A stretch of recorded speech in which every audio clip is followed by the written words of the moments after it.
కాంగ్రెస్ సర్కార్కు నీటి ప్రణాళిక జల విధానం అంటూ లేదని మాజీ మంత్రి ఎమ్మెల్యే జగదీష్ రెడ్డి తీవ్ర స్థాయిలో ధ్వజమెత్తారు. వ్యవసాయానికి నీళ్లు ఇవ్వాలన్న కనీస సోయి లేదని, ఇది ముమ్మాటికి రైతు వ్యతిరేక ప్రభుత్వం అన్నారు.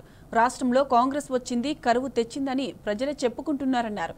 కనీసం కరెంటు ఉండడం లేదని, 10 ఏళ్ల క్రితం నాటి పరిస్థితులు నెలకొన్నాయన్నారు. గోదావరి నీళ్లు తీసుకుపోతామని చంద్రబాబు చెప్తున్నా సీఎం మంత్రులు స్పందించడం లేదని జగదీష్ రెడ్డి ఆగ్రహం వ్యక్తం చేశారు. నీళ్ళ సమస్య, ఇరిగేషన్ సమస్య పెద్దగా ఉంది.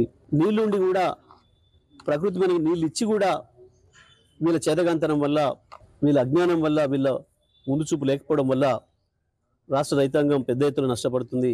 కోట్లాది రూపాయలు ఇవాళ రైతాంగం నష్టపోతున్నారు. గోదావరిలో కావచ్చు, కృష్ణలో కావచ్చు సరిపోయిన నీళ్ళు వచ్చినాయి. కట్టిన ప్రాజెక్టులు అక్కడ ఉన్నాయి. వాటిని నీళ్లు తేవడం చేతగాక నాశనం చేస్తున్నారు. కేసీఆర్ గారి నాయకత్వంలో 5 సంవత్సరాలు వ్యవసాయ రంగంతో సహా అన్ని రంగాలకు కూడా ఒక నిమిషం విద్యుత్ పోకుండా ఇచ్చి చూపించినాం. మరి అదే లైన్లు ఉన్నాయి, అవే ట్రాన్స్ఫార్మర్లు ఉన్నాయి. ఇంకా కరెంటు పెరిగింది, వాస్తవానికి ఉత్పత్తి పెరిగింది. ఒకవైపు యాదాద్రిలో, ఇంకొక వైపు ఎన్టీపీసీ రామగుండంలో ఉత్పత్తి పెరిగింది.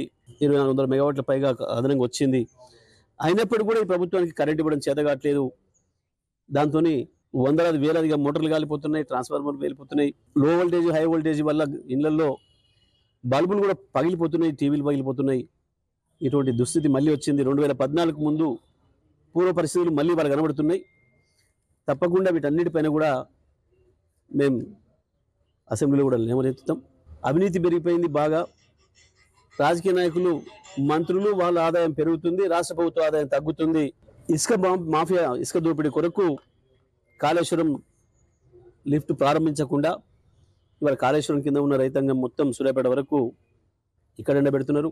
కృష్ణ పైన మాట్లాడే దమ్ము లేక, చంద్రబాబు నాయుడుకి వ్యతిరేకంగా, మోడీకి వ్యతిరేకంగా మాట్లాడే దమ్ము లేక వాళ్ళకు లొంగిపోయి కృష్ణ పరివాహక ప్రాంత రైతాంగాన్ని కూడా అన్యాయం చేస్తున్నారు. అన్ని విషయాలను కూడా తప్పకుండా